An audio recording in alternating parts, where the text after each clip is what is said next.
Baba, Sai Baba, Sai Baba, Sai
Shri सच्चिदानंद सद्गुरु साईनाथ महाराज की जय। सद्गुरु श्री साईनाथुनि शरद बाबू जी की जय।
श्री सच्चिदानंद सद्गुरु साईनाथ महाराज की जय। सद्गुरु श्री साईनाथुनि शरद बाबूजी की जय।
श्री सच्चिदानंद सद्गुरु साईनाथ महाराज की जय।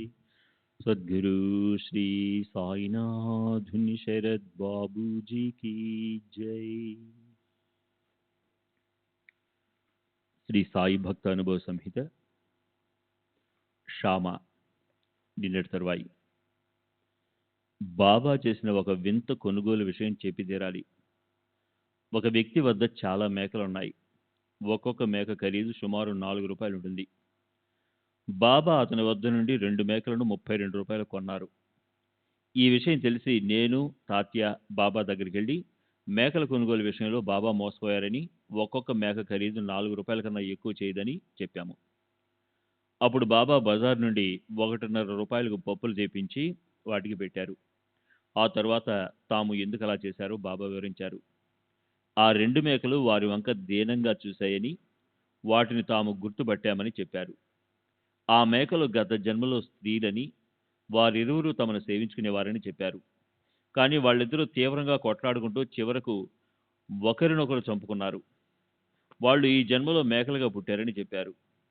ఆ తరువాత బాబా ఆ మేకలను తిరిగి వాటి యజమానికి ఇచ్చివేశారు. బాబా కాలంలో రోహిల్లాలు చాలా మంది వచ్చేవారు. వారిలో పిష్యా ఒకడు. నీమ్గాంలో బాబాసాహెబ్ డెంగ్లే, అతని తమ్ముడు నానాసాహెబ్ డెంగ్లే అను భూస్వాములు ఉండేవారు. వారు ప్రభుత్వాధికారులు కాకపోయినా వారికి ప్రభుత్వాధికారుల్లో మంచి పరపతి ఉండేది. నేను స్కూల్లో ఉపాధ్యాయునిగా పనిచేస్తున్నప్పుడు నానాసాహెబ్ డెంగ్లే బాబా వద్దకు వచ్చాడు. నానాసాహెబ్ నిమోన్కర్ నాకన్నా 5-6 సంవత్సరాల పెద్దవాడు. అతను షిరిడీలో బాబాను సేవిస్తూ చాలా కాలం నివసించాడు. ఒకసారి పూనాలోనున్న అతని కొడుకు కోడలకు ప్లేగు సోకింది. నిమోన్కర్, అతని భార్య పూనా వెళ్ళడానికి బాబాను అనుమతి కోరారు. కానీ బాబా అనుమతించలేదు. నిమోన్కర్ భార్య దుఃఖించింది. అప్పుడు బాబా ఆమెతో, ఎందుకు దుఃఖిస్తున్నావు? నీ కుమారుడు 15 రోజులు ఇక్కడికి వస్తాడని ఓదార్చారు. బాబా చెప్పినట్లుగా వారిద్దరికీ ప్లేగు వ్యాధి నయమైంది. ఆమె కుమారుడు 15 రోజుల్లో షిరిడీ వచ్చాడు. ఇక జీవించడం అసంభవం అనుకున్న ఎందరో భక్తులను మృత్యుముఖం నుండి బాబా రక్షించారు. సమర్థ రామదాస్ కూడా మరణగండం నుండి తమ భక్తుని విడిపించారు. ఒక భక్తుడు మృత్యుముఖంలో ఉన్నప్పుడు రామదాసు ఆ భక్తుని తమ చెంతనే కూర్చొని గట్టిగా తమ పాదాలు పట్టుకుని ఉండమని ఆదేశించారు. ఆ భక్తుడు అలాగే రామదాసు పాదాలు పట్టుకుని వదలలేదు. మృత్యు సమయం దాటిపోయింది. మృత్యువు ఆ భక్తుని చెంతకు రాకుండా రామదాసు ఆపి కాపాడారు. నానావళి చనిపోయినాటికి 70 సంవత్సరాల వృద్ధుడు. బాబా నానావళిని ప్రోత్సహిస్తూ కులుప్ లగా దియా, కిల్లి తెరే పాస్ హై, మేరకు దగా నై దేనా, మై దగా నై దూంగా అన్నారు. అతను యశ్వంతరావుకు అంటే నాసిక్ చెందిన దేవ్ మామలద్దార్కు గురుబంధువు. నానావళి గొప్ప విరాగి, సాక్షాత్కారం పొందినవాడు. అతను పందిపెంటను తినేవాడు. తేళ్లను, కప్పను, ఎలుకను నోట్లో ఉంచుకునేవాడు. ఒకసారి బాబాపై ఎలుకను ఉమ్మాడు కూడా. అతను జంధ్యం వేసుకునేవాడు కాదు. బాబా మహాసమాజ్ చెందిన రోజు నేను వెళ్ళిపోతాను అని చెప్పి కొద్ది రోజులకే అతడు మరణించాడు.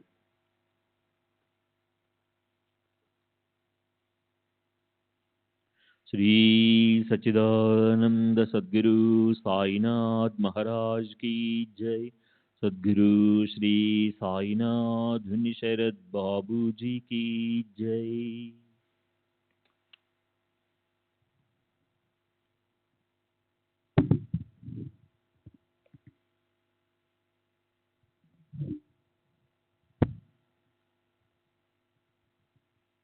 సెప్టెంబర్ 26వ తేదీ 1936. శ్రీ కొలంబో ఉరఫ్ డివి సంబారే, వయసు 57 సంవత్సరాలు, గౌడు, సారస్వత్. బాబా మసీదులో చిలుం పీలుస్తూ తమ దగ్గర కూర్చుని ఉన్న భక్తులకు ఇస్తున్నారు. అప్పుడు నేను బాబా కొంచెం దూరంగా మెట్ల దగ్గర కూర్చుని ఉన్నాను. నాకు బీడీలు తాగే అలవాటు ఉంది. నాకు ఒకసారి చిలుం పీల్చాలన్న కోరిక కలిగింది. ఈ ఆలోచన వచ్చినదే తడువుగా బాబా, అరే అబ్బాయి, ఇలా రా, ఎందుకంత దూరంగా కూర్చున్నావు, దగ్గరికి రా, వచ్చి చిలుం పీల్చు. అరే పోరా, ఇక్కడయే లాంబ్ కళాల బస్లా జవల్ ఏ చిలుం ఘే అని పిలిచి చిలుం చేతికిచ్చారు. నేను వారితో కలిసి చిలుం పీల్చాను. నా కోరిక తెలుసుకొని నాకు చిలుం ఇచ్చినందుకు వారి సర్వజ్ఞతకు, కరుణకు నేను ఎంతో ఆనందించాను. పొగ పీల్చే అలవాటే కాక నాకు హానికరమైన త్రాగుడు అలవాటు కూడా ఉంది. 1-2-1917వ తేదీన నాకు ఒక కల వచ్చింది. కలలో బాబా నా ఛాతిపై కూర్చొని, ఒరే ఏం చేస్తున్నావు, పోరా కాయ్ కర్త్ అంటూ గద్దిస్తూ నా ఛాతిపై ఒత్తిడి పెంచి నేను త్రాగుడు మానివేస్తానని చెప్పిన దాకా ఛాతిపై నుండి లేవలేదు. మరుసటి రోజు నుండి నా త్రాగుడును పూర్తిగా మానివేశాను. నాకు 15-2-1917 తేదీన ఒక కఠిన పరీక్ష ఎదురైంది. మా ఆఫీసు మేనేజరు వారి పిల్లలకు వీడ్కోలు ఇచ్చే సందర్భంగా ఒక విందు ఏర్పాటు చేసి నన్ను కూడా ఆహ్వానించాడు. మా మేనేజరు గ్లాసులో విస్కీ సోడా పోసిచ్చి త్రాగమని నన్ను ఒత్తిడి చేశాడు. అటువంటి వాతావరణంలో బాబా ప్రస్తావన తీసుకుని రావటం ఇష్టం లేక డాక్టర్ నన్ను మద్యం మానేయమన్నాడని చెప్పాను. కానీ మా మేనేజరు ఆ అభ్యంతరాన్ని పట్టించుకోకుండా త్రాగమని బలవంతం పెట్టాడు. ఇంతలో ఒక అద్భుతం జరిగింది. కరెంటు పోయి లైట్లు ఆరిపోయాయి.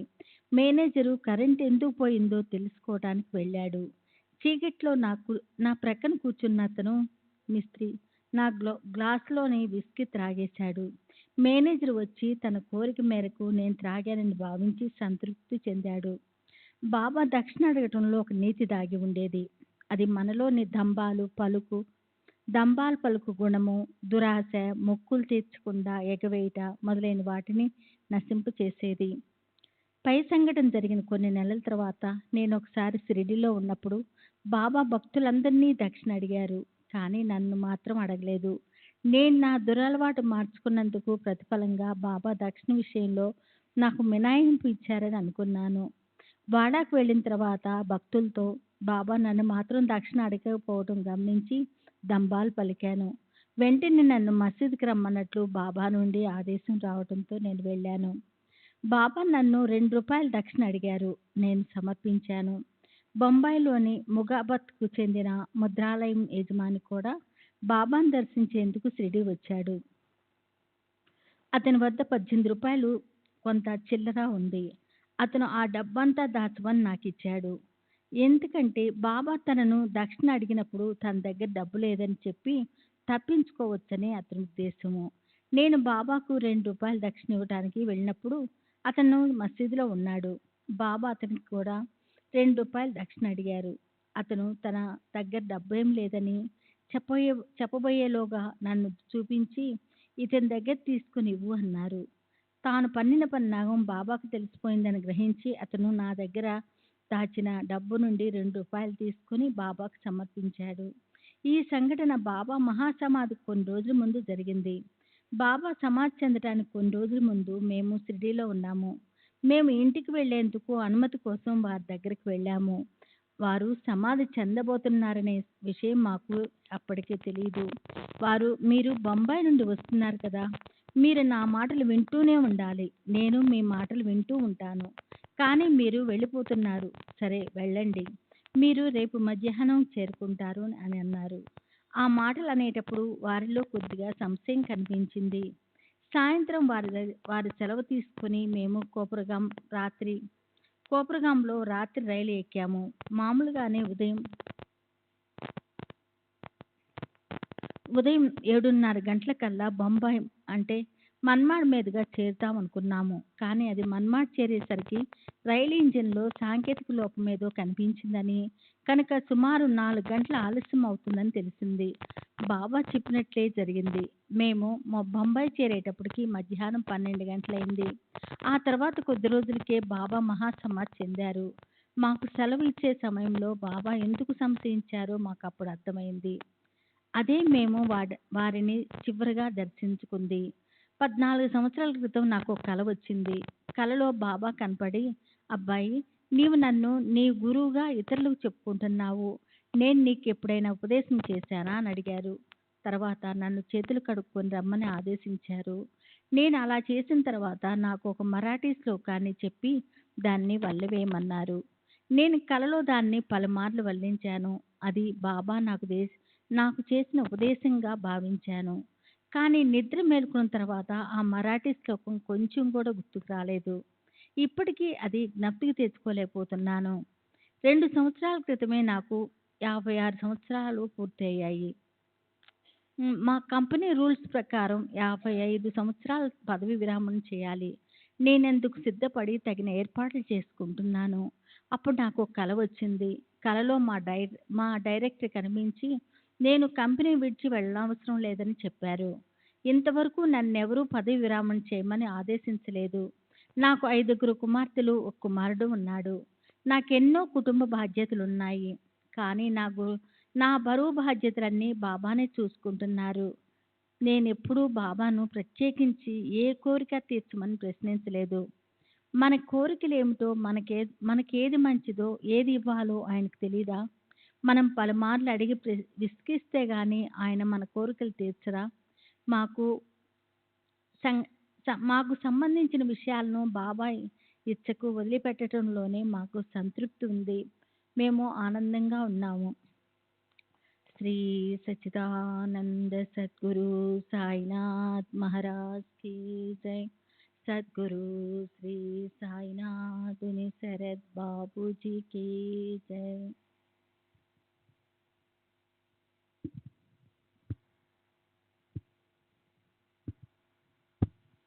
శ్రీ సచ్చిదానంద సద్గురు సాయినాథ్ మహారాజ్ की जय।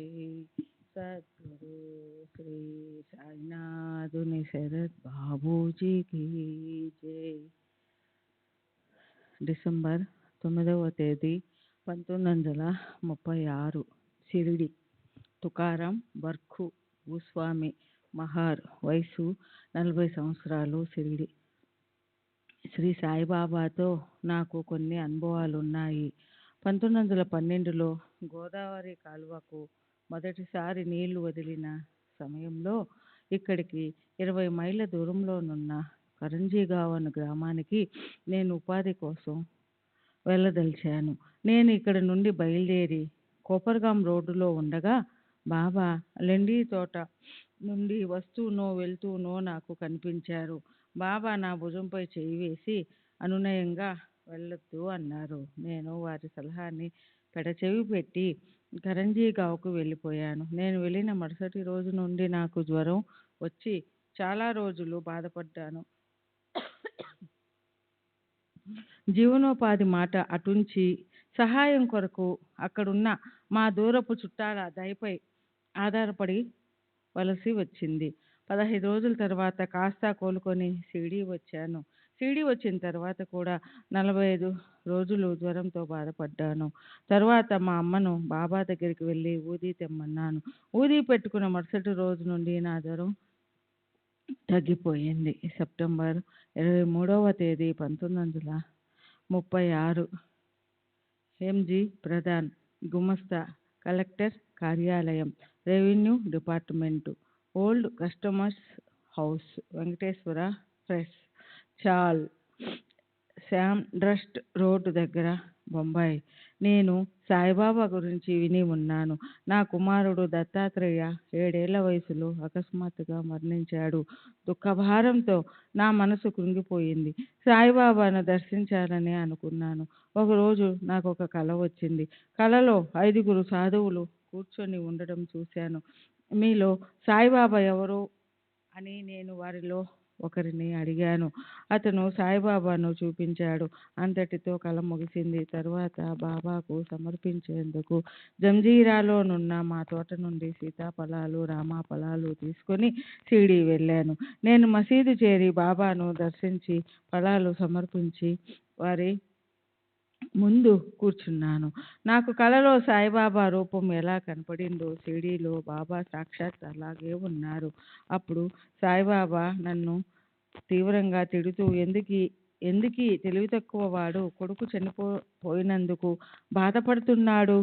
చనిపోవడం అంటే భూమిలో కలిసిపోవడమే. శరీరం ఎప్పటికైనా మట్టిలో కలిసిపోవలసిందే. దానికి దుఃఖించడం ఎందుకు అన్నారు. తరువాత నా వైపు చూస్తూ నీ రామాఫలాలు అంతటా వెదజల్లు అన్నారు. నీవు సంపాదించిన విజ్ఞానమంతా అందరికీ పంచిపెట్టు అన్నది ఆ మాటలకు అర్థమని నేను భావించాను. తర్వాత బాబా అక్కడున్న భక్తులతో మా ఇల్లు తోటలో ఏ ప్రదేశంలో ఎన్ని సీతాఫలాలు రామాఫలాలు చెట్లున్నవి తరచూ చూస్తున్నట్లు వర్ణించారు. అంతేకాదు 15 రోజుల క్రితం నా కొడుకు మరణించాడని అందుకు నేను వృధాగా దుఃఖిస్తున్నానని కూడా చెప్పారు. నేను షిరిడీలో 4 రోజులున్నాను. ఈ 4 రోజుల్లో ఎందరో భక్తులు వారిని దర్శించారు. బాబా ఒకవైపు నా దుఃఖాన్ని తొలగిస్తూనే నా గురించే కాక తమ దగ్గరికి వచ్చే భక్తులందరి వృత్తాంతాలు తమకు తేటతెల్లమని నాకు తెలియజేయడం ద్వారా బాబాపై నాకున్న భక్తి విశ్వాసాలను దృఢపరిచారు. నా ప్రథమ షిరిడీ యాత్రకు సెలవు మంజూరు కావడం వెంటనే ప్రయాణానికి డబ్బు సమకూరడంతో మొదటిసారిగా నాకు బాబా పట్ల నమ్మకం కలిగింది. బాబా దేనిని పట్టించుకోనట్లు ఉదాసీనంగా ఉండి చాలా తక్కువగా మాట్లాడేవారు. వారు సదా అంతర్ముఖులై ఉండి నిశ్చలంగా మత్తులో ఉన్నవాని వలె లేదా పిచ్చివాని వలె కనిపించేవారు. ఇది నేను షిరిడీలో ఉన్న 4 రోజులలో గమనించిన విషయం. నేను తిరిగి 1935 వరకు షిరిడీ వెళ్ళనప్పటికీ నాకు బాబాపై ఏర్పడిన నమ్మకం నా ప్రాపంచిక ఆధ్యాత్మిక ఉన్నతికి ఎంతో దోహదపడింది. నాకు ఎప్పుడు ఏ కష్టం వచ్చినా బాబా స్వప్న దర్శనం ద్వారా నన్ను ఆదుకునేవారు. కానీ గత 2 సంవత్సరాలుగా నాకు ఎలాంటి దర్శనాలు కలగలేదు. బాబా సమాధి చెందిన ఎన్నో సంవత్సరాలకు నా కుమారుణ్ణి బ్రతికించిన అపూర్వ సంఘటన గురించి చెప్పి తీరాలి. 1932లో నా చిన్న కుమారునికి తీవ్రంగా జ్వరం వచ్చింది. 3-4 రోజుల జ్వరం తర్వాత వాడి నాడి అందలేదు. నాకు అనుమానం వచ్చి మా డాక్టర్ మిస్టర్ JMBBSకు కబురు పెట్టాను. అతను క్షుణ్ణంగా పరీక్షించి నాడి ఆగిపోయిందని, బిడ్డ మరణించాడని చెప్పాడు. నా భార్యను ఓదార్చడం కూడా మొదలుపెట్టాడు. కానీ పిల్లవాడు మరణించాడని నేను నమ్మలేకపోయాను. పిల్లవాడి ముందు బాబా ఫోటో పెట్టి నాడి నుదుటికి ఊది రాసి బాబాను ఆర్తిగా ప్రార్థించసాగాను. అది చూసి డాక్టరు నాది మూఢనమ్మకం అన్నాడు. కానీ నేను సాయిబాబా భగవంతుడని, వారు తప్పక నా బిడ్డను బ్రతికిస్తారని చెప్పాను. ఇలా 45 నిమిషాలు గడిచిన తర్వాత పిల్లవాడికి స్పృహ వచ్చి లేచి కూర్చున్నాడు. ఏమీ జరగనట్లు ఆడుకోసాగాడు. ఇది బాబా చేసిన అద్భుత లీల. మే 3వ తేదీ 1936 మామా దుబే ఉరఫ్ కాశీనాథ్ దుబే, అంగడి యజమాని, వయసు 70 సంవత్సరాలు, బ్రాహ్మణుడు, పూనా. ఇతని అనుభవాలు సాయిలీలా మాసిక్ ఓవి పార్ట్స్ 2 and 3 పేజీ 607లో కూడా ప్రచురించబడ్డాయి. నాకు మొదటి నుండి సాధు సత్పురుషులపై సదభిప్రాయం ఉండేది కాదు. 1909లో నేను కోపరగాంలో ఉండగా ఒక ఆవిడ నా దగ్గర 10 రూపాయలు అప్పుగా తీసుకునింది. తను ఔరంగాబాద్ వెళ్తున్నానని, తిరిగి రాగానే అప్పు తీరుస్తానని చెప్పింది. సాయిబాబా అనే గొప్ప మహాత్ములు షిరిడీలో ఉన్నారని కూడా తెలిపింది. నేను బాబా గురించి వినడం అదే మొదటిసారి. ఆమె తీసుకున్న డబ్బు తిరిగి ఇస్తే ఆమె తిరిగి ఇస్తుందనే నమ్మకం నాలో లేదు. ఆ డబ్బు సాయిబాబాకే సమర్పిద్దామని నేను అనుకున్నాను. తర్వాత నేను ఔరంగాబాద్కు వెళ్ళాను. అక్కడ ఆమె కనపడి ఊహించని విధంగా నా దగ్గర తీసుకున్న అప్పు చెల్లించింది. కొన్ని రోజుల తర్వాత నేను షిరిడీ వెళ్ళి బాబాను దర్శించాను. నా మొక్కు విషయం బాబాతో చెప్పలేదు. కానీ బాబా మొదటి రోజు 4 సార్లు దక్షిణ అడిగి మొదట 5 రూపాయలు, తర్వాత 2 రూపాయలు, ఆ తర్వాత 2 రూపాయలు, చివరిగా 1 రూపాయి, మొత్తం 10 రూపాయలు తీసుకున్నారు. నేను 3 రోజులు అక్కడ ఉన్నప్పటికీ తర్వాత 2 రోజులు వారు నన్ను దక్షిణ అడగలేదు. నేను వారికి సమర్పిద్దామనుకున్న మొత్తాన్నే సరిగ్గా బాబా అడిగి తీసుకున్నారు. శ్రీ సచ్చిదానంద సద్గురు సాయినాథ్ మహారాజ్ కీ జై. సద్గురు శ్రీ సాయినాథుని శరత్ బాబూజీ కీ జై. సచ్చిదానంద సద్గురు సాయినాథ్ మహారాజ్ కీ జై. సద్గురు శ్రీ సాయినాథుని శరత్ బాబూజీ కీ జై. మే 23వ తేదీ 1936 రామచంద్ర వామన్ మోడక్, BA ఇంజనీరు, పేరుగేటు వద్ద, Sadashivpeth, Poona. Saileela Masik volume 3 part 9 page 399. ఊది ప్రభావంతో ఇంటి నుండి పాములను తరిమివేయుట. నేను మొదట సాయిబాబా దగ్గరికి 1909 ప్రాంతంలో వెళ్ళాను. వారిని చూసి నేను ఎంతో ప్రభావితుడయ్యాను. అందుకే షిరిడీకి తరచుగా వెళ్ళేవాడిని. నేను చివరిసారి 1916లో షిరిడీ వెళ్ళాను. నా షిరిడీ యాత్రలన్నింటిలోకి 1912లో వెళ్ళినది అతి ముఖ్యమైనది. అప్పుడు నేను పశ్చిమ ఖాందేశు మున్సిపల్ మరియు స్థానిక అకౌంట్స్ విభాగంలో సీనియర్ గవర్నమెంట్ ఆడిటర్గా, లెక్కలు తనిఖీ చేసే అధికారి పనిచేస్తున్నాను. మా హెడ్ క్వార్టర్స్ బొంబాయిలో ఉండేది. కానీ నా భార్య పిల్లలను నేను ధూలేలో ఉంచాను. 1912లో ఉద్యోగరీత్యా నాకు కొన్ని ఇబ్బందులు ఎదురయ్యాయి. ముఖ్యంగా ఒక ఉన్నత అధికారికి నేనంటే పడేది కాదు. అతను నన్ను ఉద్యోగం నుండి తప్పించే అవకాశం కోసం ఎదురు చూడసాగాడు. పై అధికారులు నన్ను శాఖాపరమైన పరీక్షలకు హాజరు కమ్మని ఒత్తిడి తెచ్చారు. అప్పుడు ఆ అధికారికి నన్ను ఉద్యోగం నుండి తొలగించేందుకు కానీ, లేదా ఏకంగా అనర్హునిగా ప్రకటించేందుకు కానీ మంచి అవకాశం ఉంది. అందువల్ల నేను పరీక్షలను ఎదుర్కొని ఉత్తీర్ణుడినై ప్రమోషన్ పొందడమా, లేక రూ. 120 జీతంతో క్షేమంగా ఉన్న ఉద్యోగంలోనే ఉంటూ పరీక్షలు హాజరవడానికి నిరాకరించడమా అన్న సమస్య ఎదురైంది. సాయిబాబా గొప్ప శక్తి కలవారిని, కరుణామయులని తెలిసిన నేను ఇటువంటి గడ్డు పరిస్థితులలో నాకు దారి చూపించి నన్ను సరియైన మార్గంలో నడిపించగల సమర్థులు వారు ఒక్కరేనని నమ్మాను. ఎవరికీ చెప్పకుండా, సెలవు తీసుకోకుండా బొంబాయి నుండి షిరిడి, నా అధికార పరిధిలో లేని ప్రాంతం బయలుదేరాను. బాబాను దర్శించి మరుసటి రోజు మధ్యాహ్నానికి తిరిగి బొంబాయి రావచ్చునని తలచి సెలవు కూడా పెట్టలేదు. నేను షిరిడి వెళ్ళి బాబాను దర్శించాను. బాబా సన్నిధిలో భక్తులు ఎంతో ఉపశమనం పొందుతారు. చింతలన్నీ తొలగిపోయి మనసు ఆనందంతో నిండిపోతుంది. నేను కూడా అదే విధమైన అనుభూతికి లోనయ్యాను. మరుసటి ఉదయం 7 గంటలకే సాధారణంగా భక్తులు ఈ సమయాలలోనే తిరిగి వెళ్లేందుకు బాబా అనుమతి అడుగుతారు. బాబా దగ్గర సెలవు తీసుకోవడానికి మసీదుకి వెళ్ళాను. కానీ నాకు బాబా నుండి అనుమతి లభించనందువలన నేను బొంబాయి బయలుదేరలేకపోయాను. నేను సెలవు పెట్టకుండా, అధికారుల అనుమతి తీసుకోకుండా అక్రమ పద్ధతిలో షిరిడీ వచ్చానని, కనీసం భార్యాబిడ్డలకు కూడా చెప్పలేదని సర్వజ్ఞులైన బాబాకు తెలుసు. ఇప్పుడు నేను ఎటువంటి పరిస్థితులు ఎదుర్కోవలసి వచ్చినా బాబానే బాధ్యత వహించాలి.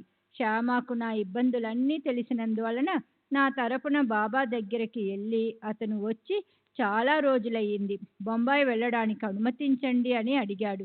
బాబా కోపంతో అతను నిన్ను చూడడానికి వచ్చాడా లేక నన్ను చూడడానికా అని ప్రశ్నించి నా వైపు తిరిగి, ఏమి నీవు నన్ను చూడడానికి వచ్చావా లేక శ్యామానా అన్నారు. ఇంకా అంతా సవ్యంగానే జరుగుతుందని, నా ఉద్యోగ విషయంలో కానీ ఇతర విషయంలో కానీ నాకు ఎలాంటి ఇబ్బందులు రావని బాబా హామీ ఇచ్చారు. బొంబాయిలో శాఖాపరమైన పరీక్ష జరిగే రోజు కూడా బాబా నన్ను షిరిడీలోనే ఉంచారు. దీనిని బట్టి నేను పరీక్ష రాయకపోవడమే నాకు మంచిదని వారు నిర్ణయించినట్లుగా తెలుసుకున్నాను. షిరిడీలో ఉన్న 5వ రోజు రాత్రి నాకు ఒక కల వచ్చింది. నేను ఇంటికి వెళ్ళినట్లు, నా చిన్న కూతురు సంతోషంగా నన్ను ఆహ్వానిస్తూ, ఇన్ని రోజులు ఎక్కడికి వెళ్ళారు నాన్న అని ప్రశ్నిస్తున్నట్లు కనిపించింది. నేను నిద్ర మేల్కొని బాబా ఆ రోజు నేను ఇంటికి వెళ్లేందుకు తప్పక అనుమతిస్తారని తలచి దుస్తులు మార్చుకుని అన్నీ సర్దుకుని తయారయ్యాను.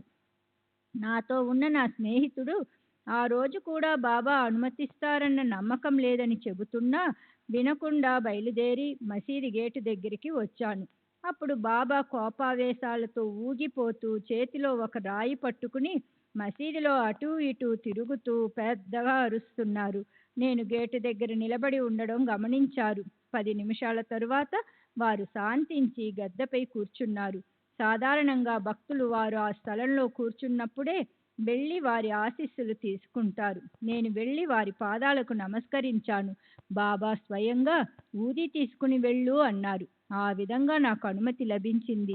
కానీ నా సమస్యకు వారి నోటి నుండి ఖచ్చితమైన సమాధానం ఆశించిన నేను, నన్ను పరీక్షకు హాజరు అవ్వకుండా ధూళే వెళ్ళమంటారో లేక పరీక్ష వ్రాయడానికి నేరుగా బొంబాయి వెళ్ళమంటారో తెలుసుకోవాలని, నన్ను ఎక్కడికి వెళ్ళమంటారో దయచేసి చెప్పండి అని బాబాని అడిగాను. వారు ఇంటికి వెళ్ళు, నీకోసం పిల్లలు ఆతృతగా ఎదురు చూస్తున్నారు అన్నారు. బాబా మాటల ద్వారా నా కల నిజమేనని నిర్ధారణ అయ్యింది. నేను ధూళే వెళ్ళి తరువాత అక్కడి నుండి బొంబాయికి వెళ్ళాను. సాధారణ పరిస్థితిలో అయితే నేను బొంబాయి చేరి ఆఫీసుకు వెళ్ళగానే అనుమతి లేకుండా గైరు హాజరైనందుకు ఇబ్బందులు ఎదురయ్యేవి. కానీ చిత్రంగా అంతా సవ్యంగా జరిగిపోయింది. నేను ఎక్కడికి క్యాంపుకి వెళ్ళినా నాతో పాటు నా గుమాస్తాలు కూడా వస్తారు. కానీ వారికి నేను ఎక్కడికి వెళ్ళింది తెలియక ఆశ్చర్యపోయారు. నా భార్య పిల్లలు మాత్రం నేను బొంబాయి ఆఫీసులోనే ఉన్నానని అనుకున్నారు. మొత్తానికి బాబా కృప వలన అనుమతి లేకుండా సెలవుపై వెళ్ళడం అధికారికంగా గుర్తించకపోవడంతో ఉద్యోగపరంగా ఎలాంటి ఇబ్బందులు తలెత్తలేదు. నేను షిరిడి నుండి బొంబాయి వెళ్లేందుకు సహజంగా మన్మాడు మీదుగానే వెళ్ళాలి. ఆ ప్రాంతపు డిప్యూటీ కలెక్టరు మన్మాడు క్యాంపులో ఉండి నన్ను మన్మాడులో ఆగమని నాకు ఉత్తరం రాశాడు. నేను షిరిడి నుండి బయలుదేరుతూ డిప్యూటీ కలెక్టర్ను మన్మాడులో కలుసుకోవాలని అనుకుంటుండగా బాబా, వదిలే, అతను అక్కడ లేదు, తొందరేమీ లేదు అన్నారు. బాబా అలా ఎందుకు చెప్పారో నాకు అర్థం కాలేదు. నేను మన్మాడులో దిగేటప్పటికి డిప్యూటీ కలెక్టరు ఏదో టెలిగ్రామ్ వచ్చిందని క్యాంపును రద్దు చేసి ఇంకో చోటికి వెళ్ళాడని తెలిసింది. ఎప్పటిలాగే బాబా చెప్పింది నిజమైంది. షిరిడీలో ఉన్న 6 రోజులలో బాబా నాకు ఆధ్యాత్మిక అనుభవాలను ప్రసాదించి ఎంతో ప్రభావితం చేశారు. వారే నాకు సర్వస్వమని, నా ఇహపర విషయాల గురించి నేను ఆలోచించవలసినది ఏదీ లేదని అనిపించింది. నేను షిరిడీలో గడిపిన రోజులు నా జీవితంలో ఎంతో ముఖ్యమైనవి, విలువైనవి. శ్రీ సచ్చిదానంద సద్గురు సాయినాథ్ మహారాజ్ కీ జై. సద్గురు శ్రీ సాయినాథుని శరత్ బాబూజీ కీ జై.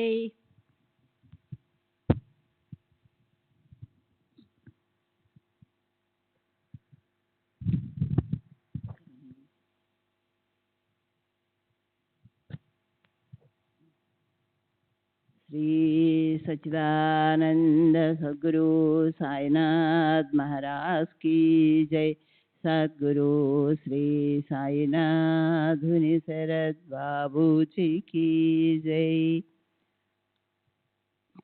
నాకు వేదాంత శాస్త్ర గ్రంథాధ్యయనం పట్ల మక్కువ, గురి. బాబా పట్ల ఎందరో భక్తులకు ఉన్నంత భక్తి శ్రద్ధలు నాకు ఉండేవి కావు. అప్పటికి నా మనసులో ప్రాపంచక వాసనలు పోలేదు. 2012లో నేను బాబా నుండి ఏమి పొందాను అన్నదానికి 2014లో నాకు నిదర్శనం దొరికింది. మార్గదర్శిగా సాయిబాబా విలువను, వారు నాకు ప్రసాదించిన అనుభవాలను మరొక గొప్ప మహాత్ముడు నా మనసుకు హత్తుకునేలా తెలియపరిచారు. ధూళేకు వెళ్లే మార్గంలో ఉన్న సోన్గిర్లో గోవింద్ భువా అనే గొప్ప మహనీయులున్నారని, నేను ఇంటికి వెళ్ళే దారి అదే కనుక వారిని దర్శించమని ఒక స్త్రీ నాతో చెప్పింది. కానీ నేను మధ్యలో ఆగడానికి వీలుపడని విధంగా కార్యక్రమాన్ని రూపొందించుకొని నేరుగా ధూళేకు టాంగా మాట్లాడుకున్నాను. విధి విలాసం వల్ల నేను, మా వంటవాడు కలిసి ప్రయాణిస్తున్న టాంగా మధ్యలో చెడిపోయి సరిగ్గా సోన్గిర్ వద్ద ఆగిపోయింది. టాంగా ఇనుప చక్రం బయటకు వచ్చేయడంతో అది సరిచేయడానికి 3 గంటలు పడుతుందని చెప్పారు. నా వంటవాడు స్నానం చేసి బువాగారి దర్శనం చేసుకొని నన్ను సంప్రదించకుండానే మా యజమాని నేను తమ దర్శనానికి రావచ్చా అని అడిగాడట. స్నానం చేసి రమ్మను అని బువాగారు చెప్పారట. నేను స్నానం చేసి 1 రూపాయి కొబ్బరికాయ తీసుకుని వారి దర్శనానికి వెళ్ళాను. వారు, అరే దుష్టుడా, నీకు అమూల్యమైనది లభించింది. నువ్వు దానిని కొంతకాలం రుచి చూచి కూడా వ్యర్థమైన వాటి కోసం అక్కడికి ఇక్కడికి పరుగులు తీస్తున్నావెందుకు అని అడిగారు.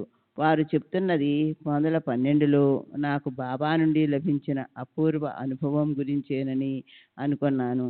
మళ్ళీ అయినా పర్వాలేదులే, నీవు నీ స్వగృహానికే వచ్చావు అని పలికి తనకు సాయిబాబాకు తేడా లేదని చెప్పారు. ఆ తరువాత నన్ను భిక్ష ఏర్పాటు చేయమన్నారు. పూరీలు పాయసం చేయించమన్నారు. దానర్థం ఆ రోజు మఠంలో ప్రసాదానికి అయ్యే ఖర్చు నేను భరించాలని తెలుసుకున్నాను. నేను అలాగే చేశాను. వంటకాలు తయారైన తరువాత పూరీలు పాయసం బువాగారి ముందుంచి తినమని అభ్యర్థించాను. మా దగ్గరున్న లోటా నిండా నీరు నింపి వారి ముందుంచాను. బువా లోటాలోని నీటిలోనికి తమ వేలును ముంచి అందులో నుండి అద్భుత రీతిలో ఒక సన్నని పూరీని బయటకు తీసి, మేము ఇక్కడ పూరీ తయారు చేశాం అంటూ దానిని తిన్నారు. మటన్లో చేసిన పూరీ లావుగా గరుకుగా ఉంది. వారు తీసిన పూరీ సన్నగా మృదువుగా ఉంది. నీటి నుండి పూరీ తీసిన వారి అపూర్వ శక్తిని చూసి మేము సంభ్రమాచార్యాలలో మునిగిపోయాము. అంతటి శక్తి సంపన్నులైన బువాగారు 2012లో నేను సాయిబాబా నుండి పొందిన అనుభవాలను ఎంతో విలువైనవని దృఢపరిచారు. నా ఆరోగ్యం ఎప్పుడూ సరిగా ఉండేది కాదు. కంటికి సంబంధించిన సమస్యతో ఎక్కువగా బాధపడేవాడిని. నాకొక కంటికి చూపు పోయింది. మరో కంట్లో పొరలు ఏర్పడుతున్నాయి. నేను ప్రతి గురువారం పూజిస్తూ నిరంతరం స్మరించే సాయిబాబా నా ఇహపర అవసరాలన్నింటినీ తీరుస్తున్నారు. నా ప్రాపంచిక పారమార్థిక భవిష్యత్తు గురించి నాకెలాంటి చింత లేదు. అవి రెండూ బాబా చేతుల్లో ఉన్నాయి. ఆయన నన్ను రక్షిస్తారు. నాపై వారి ఆయన నన్ను రక్షిస్తారు. నాపై వారికి ఉన్న కరుణను ఈ క్రింది సంఘటన తెలియజేస్తుంది. 1916లో నాసిక్లో నేను జ్వరం, దగ్గుతో బాధపడ్డాను. వైద్య వృత్తిలో ఉన్న నా చిన్ననాటి స్నేహితుడొకడు నాకు చికిత్స చేశాడు. నాకు వచ్చినది ఊపిరితిత్తుల నాళమునకు సంబంధించిన రోగమని నిర్ణయించి క్లోరల్ హైడ్రేట్ అనే మందు వాడమని చెప్పాడు. కానీ నా భార్య నాకు వచ్చిన జబ్బు సామాన్యమైనది కాదని భయపడి బాబాను ప్రార్థించి డాక్టర్ కల్నన్ బక్లేకు కబురు పెట్టింది. డాక్టర్ బక్లే వచ్చి నన్ను పరీక్షించి నా రోగాన్ని డబుల్ న్యూమోనియాగా నిర్ధారించాడు.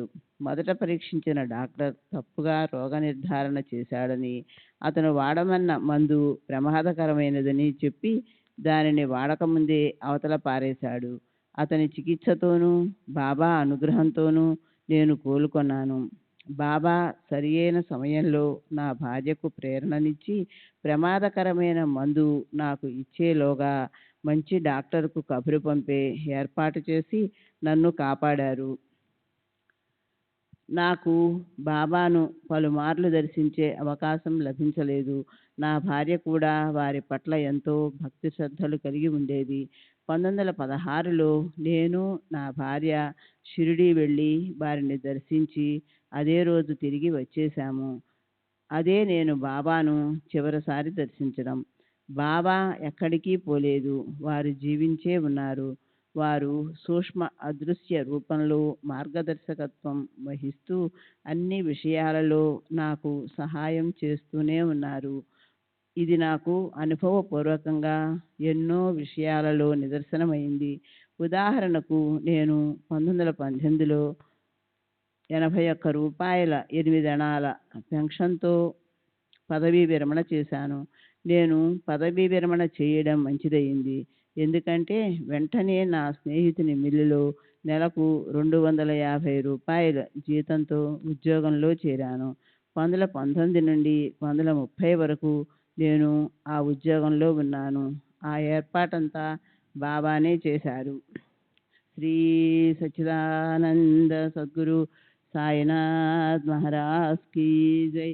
సద్గురు శ్రీ సాయినాథుని శరత్ బాబూజీ కీ జై.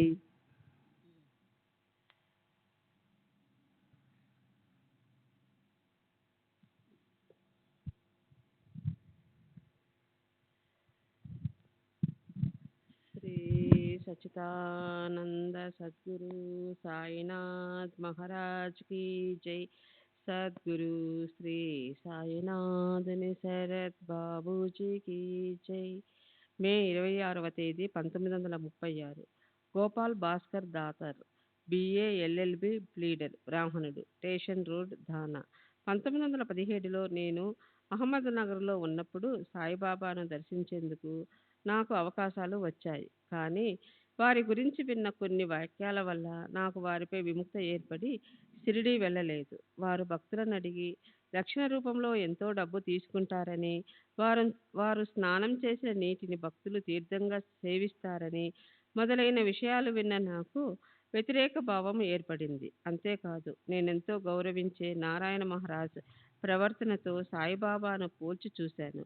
ఒకసారి నేను మరికొందరు కలిసి నారాయణ మహారాజ్ గారిని దర్శించి అందరం వారికి రూపాయి చొప్పున దక్షిణ ఇచ్చాము. వారు మేమిచ్చిన రూపాయికి కలకండ ప్రసాదం చేర్చి తిరిగి మాకే ఇచ్చేశారు. తర్వాత ఉపాసని బాబా జీవిత చరిత్ర చదివి వారి ప్రసంగాలు విని బొంబాయిలో వారిని దర్శించి సాకోరి వెళ్ళాను.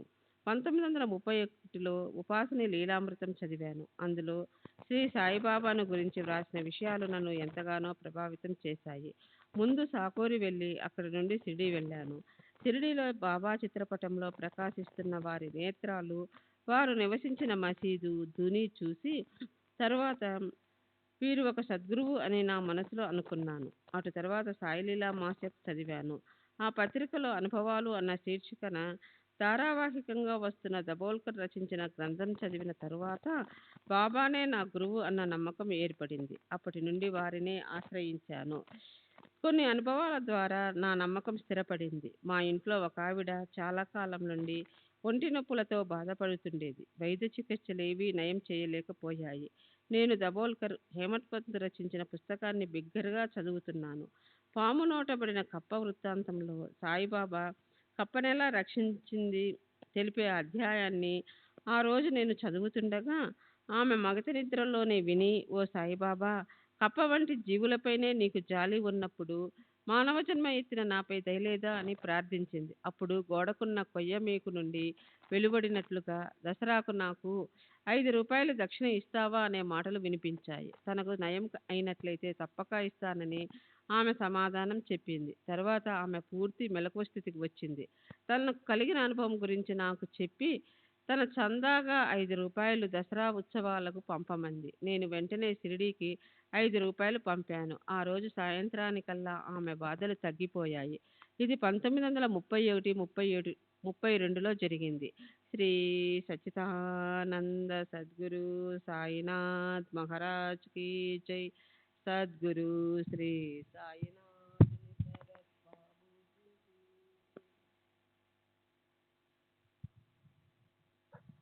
ఆ తరువాత 1932లో నాకు బాబా తరచూ కలలో కనిపించేవారు. వారు చిన్న పిల్లలతో ఎలా ఆడుకుంటారో అలాగే కలలో కూడా నాతో ఆడుకునేవారు. ఒకరోజు ఉపాసనీ బాబా నాకు సహాయం చేయమని సాయిబాబాను కోరినట్లు, బాబా అందుకు సమ్మతించినట్లు కల వచ్చింది. ఒకసారి నేను ఒక పెద్ద సమస్యలో చిక్కుకున్నాను.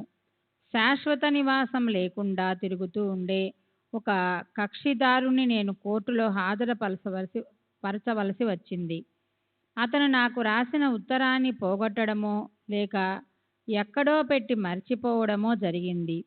ఎంత వెతికినా అది కనపడలేదు. ఎంత ప్రయత్నించినా అతని గురించిన ఆచూకీని కనుక్కోలేకపోయాను. చివరికి బాబాను ఆర్తిగా ప్రార్థించాను. మరుసటి రోజు ఆఫీసులో ఏదో వెతుకుతూ బీరువాపై చేయి పెట్టడం తటస్థించినప్పుడు ఆ ఉత్తరం నా చేతికి తగిలింది. దాంతో కక్షిదారుణ్ణి అనుకున్న సమయానికి కోర్టులో హాజరుపరచగలిగాను. 2-3 సంవత్సరాల క్రితం దూర ప్రాంతంలో ఉన్న కోర్టు వారు నన్ను ఒక కేసు తాలూకు సాక్షిని విచారించేందుకు నియమించారు. ఆ కేసుకు సంబంధించిన సాక్ష్యాలు, విచారణ ఫలితాలు మొదలైన వివరాలున్న ఫైలు నాకు పంపారు.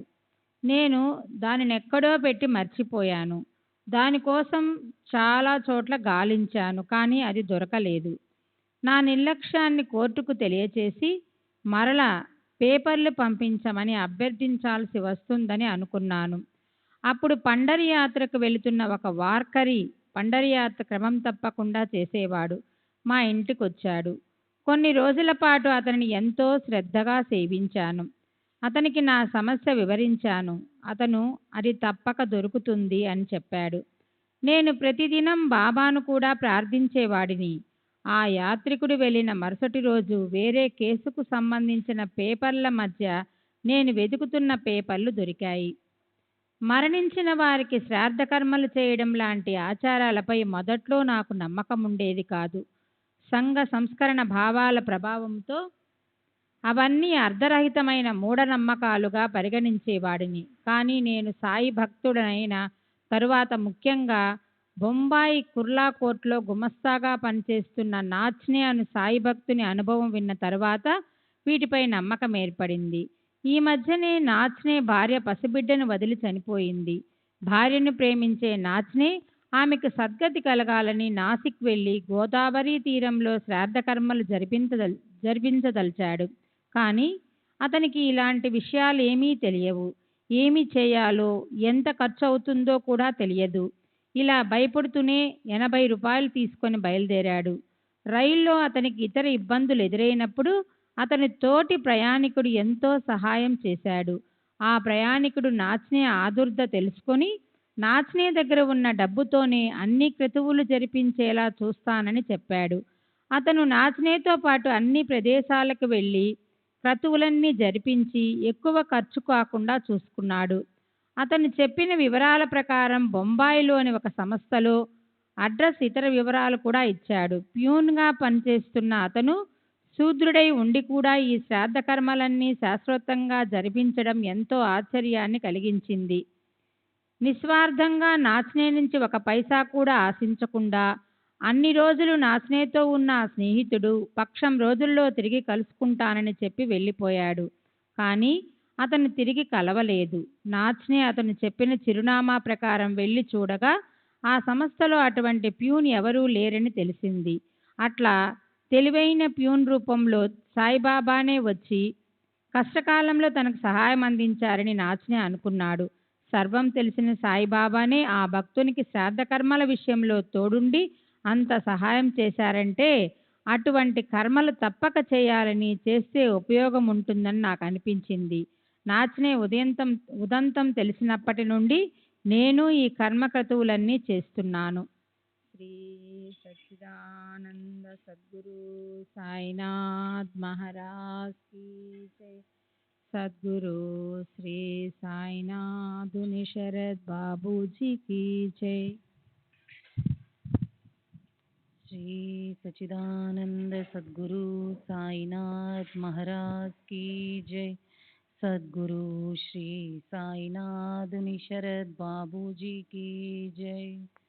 మే 26వ తేదీ 1936.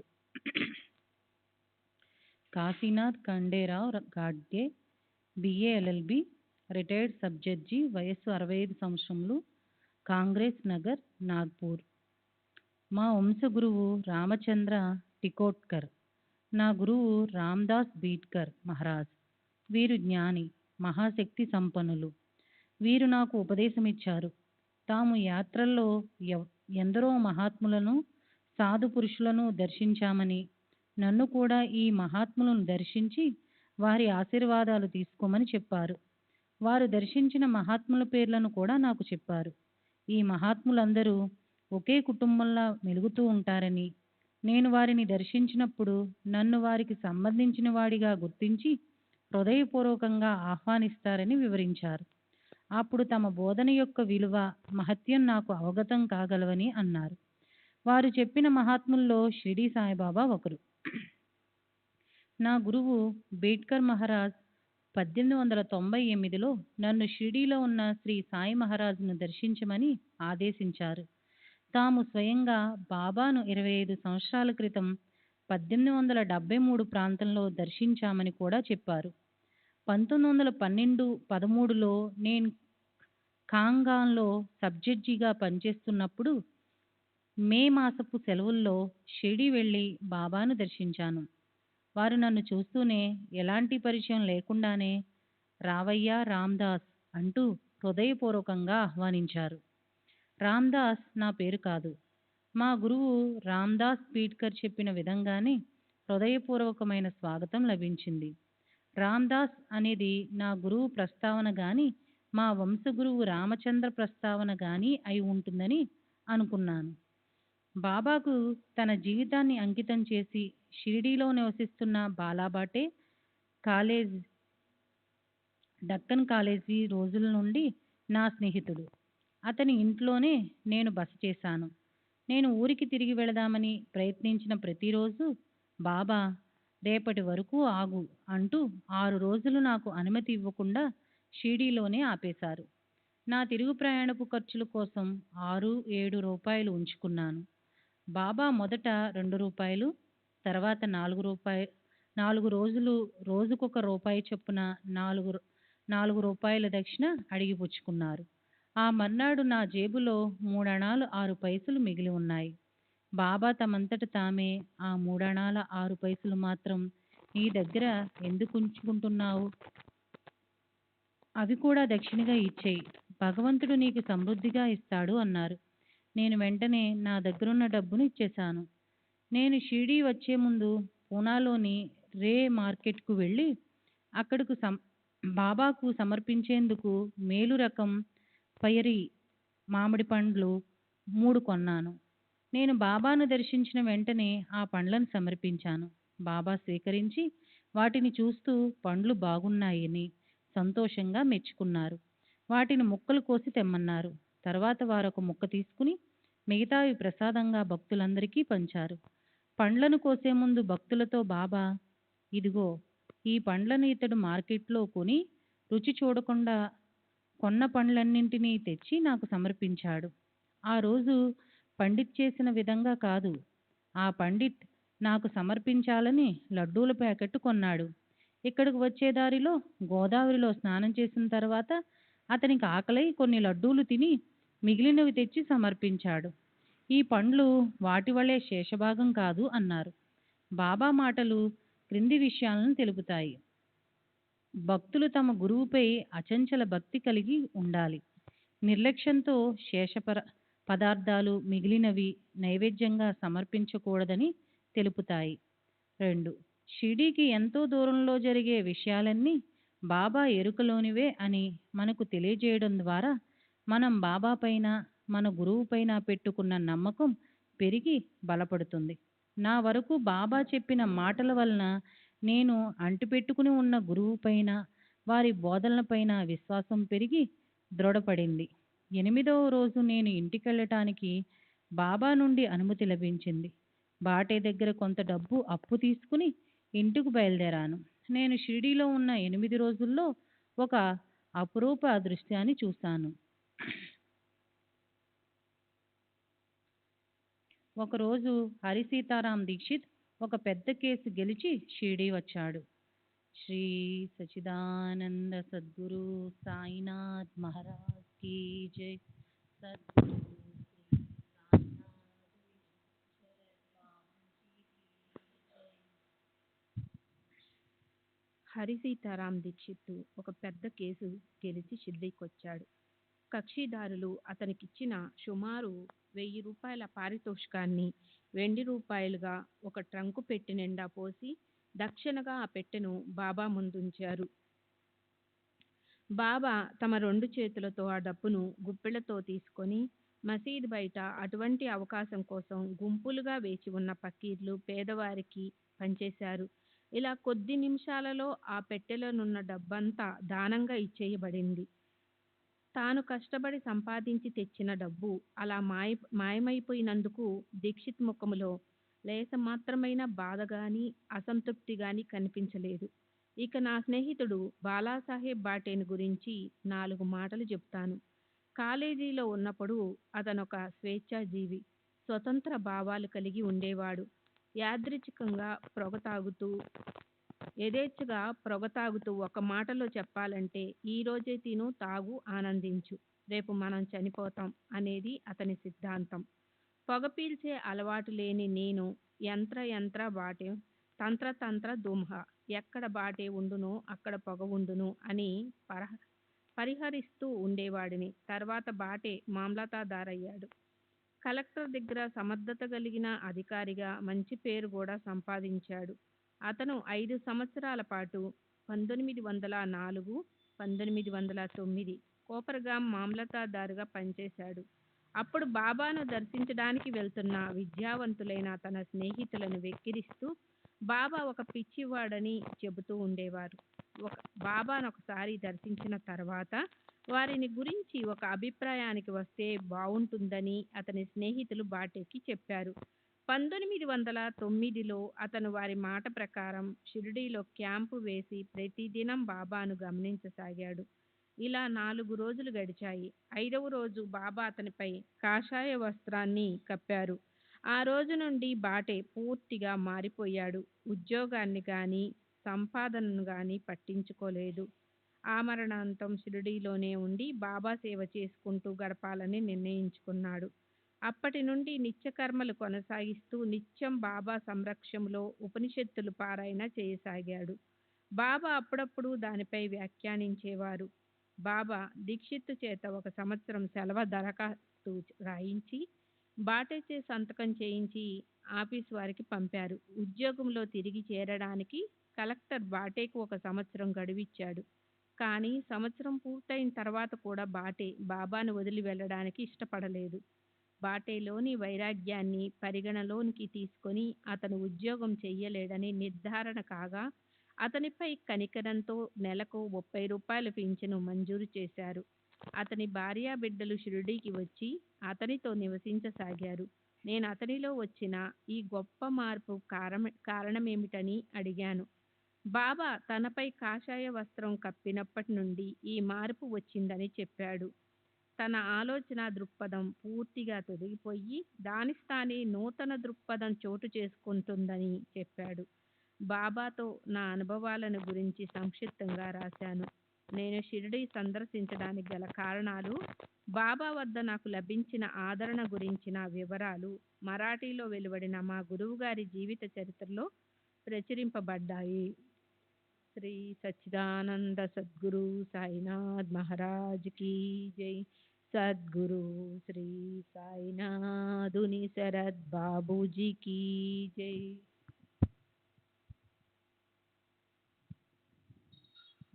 జూన్ 1వ తేదీ 1936. మైనతాయి గణేష్ కవలేకర్. వయసు 49 సంవత్సరములు. తండ్రి నానాసాహెబ్ గణేష్ చాందోర్కర్, కస్టా గణపతి ఆలయం దగ్గర, పూనా. నేను నానాసాహెబ్ చందోర్కర్ గారి పెద్ద కుమార్తెని. నాకు 2 తమ్ముళ్ళున్నారు. నా చిన్న తమ్ముడు బావుకు ఇప్పుడు 40 సంవత్సరములుంటాయి. నాకు 12-13 సంవత్సరాల వయసున్నప్పుడు 1899, 1900 మా కుటుంబం సభ్యులతో కలిసి షిరిడీ వెళ్ళి బాబాను దర్శించాను. ఆ తర్వాత తరచూ షిరిడీ వెళ్ళేదానిని. 1918 తర్వాత వెళ్ళలేదు. చిట్నీస్గా పని చేస్తుండిన చిదంబరావు గాడ్గిల్ మా నాన్నకు శ్రీ సాయిబాబాకు పరిచయం చేశాడు. అప్పుడు మా నాన్న గౌద్నోతిలో మమల్తాదార్గా ఉన్నారు. మేము బాబా వద్దకు వెళ్ళిన తొలి రోజుల్లో జరిగిన ఒక సంఘటన గురించి చెబుతాను. మేము చావడిలో బస చేసి ఉన్నాము. మా నాన్న తప్ప మిగిలిన వారమంతా షిరిడీ నుండి బయలుదేరడానికి సిద్ధంగా ఉన్నప్పుడు బాబా వచ్చి భిక్ష అడిగి వెళ్ళవద్దు అన్నారు.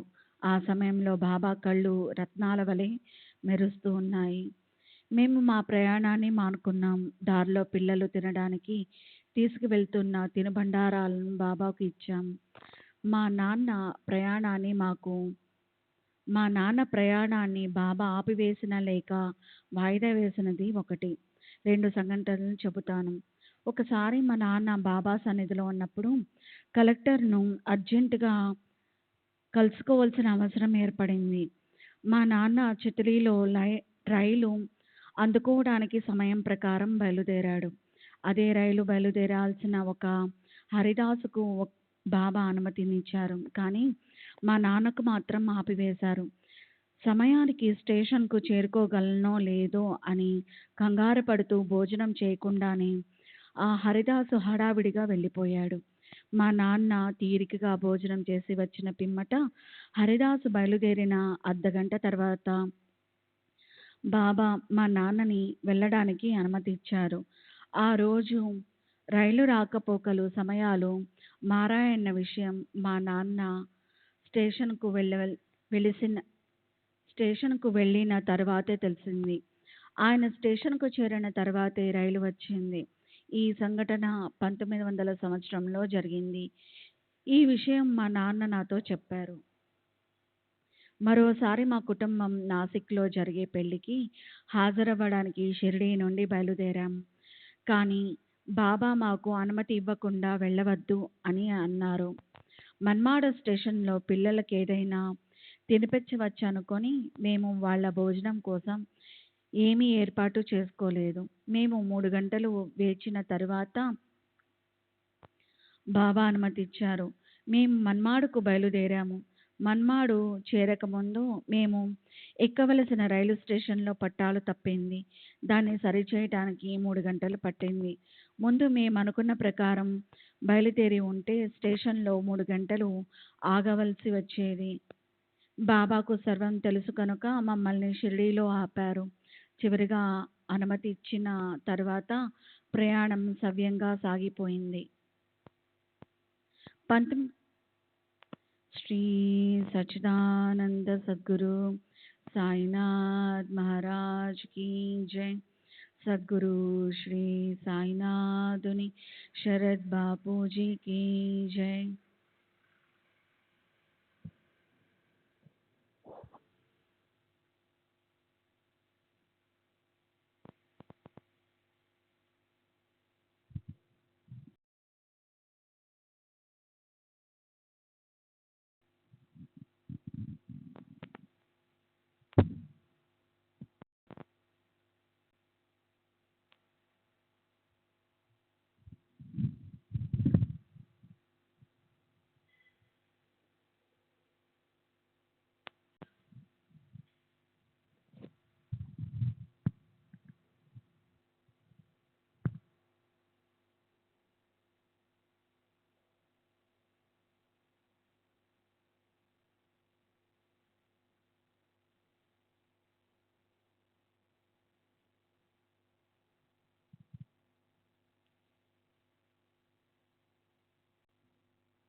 श्री सच्चिदानंद सद्गुरु साईनाथ महाराज की जय।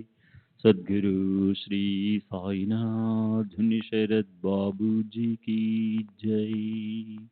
साई रहम नजर करना, बच्चों का पालन करना।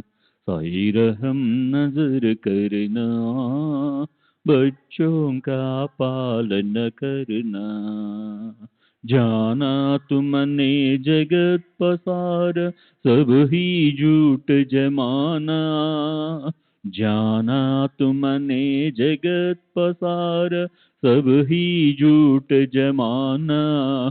साई रहम नजर करना, बच्चों का पालन करना। साई रहम नजर करना, बच्चों का पालन करना। मैं अंधा हूँ बंदा आपका, मुझसे पथ दिखलाना।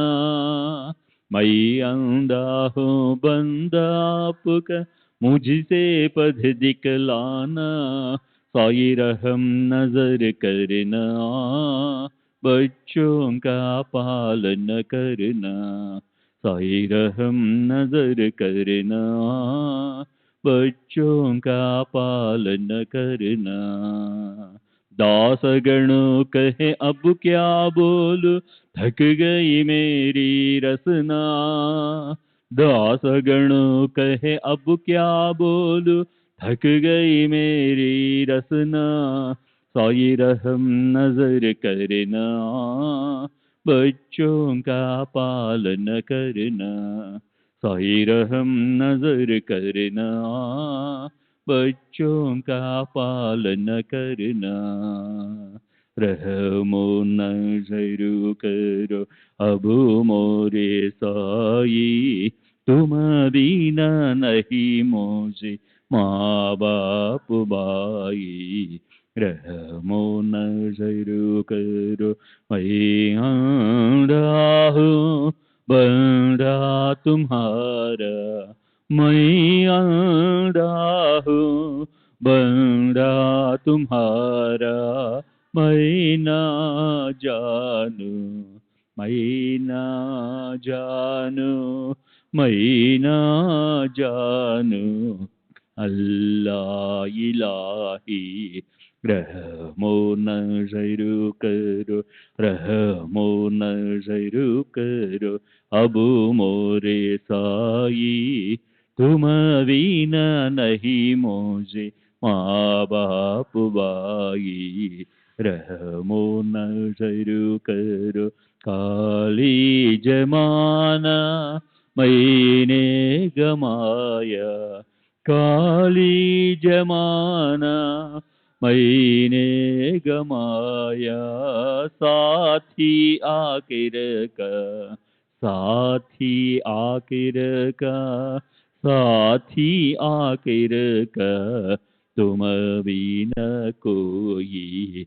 रहमो नज़र करो, रहमो नज़र करो, अब मोरे साई तुम बिना नहीं मुझे माँ बाप भाई, रहमो नज़र करो, अपने मस्जिद का झाड़ू गणो है, अपने मस्जिद का झाड़ू गणो है, मालिक हमारे, मालिक हमारे, मालिक हमारे, तुम बाबा साई, रहमो नज़र करो, रहमो नज़र करो, अब मोरे साई तुम बिना नहीं मुझे माँ बाप भाई, रहमो नज़र करो। श्री सच्चिदानंद सद्गुरु साईनाथ महाराज की जय। सद्गुरु श्री साईनाथ धुनी शरद बाबू जी की जय।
श्री सच्चिदानंद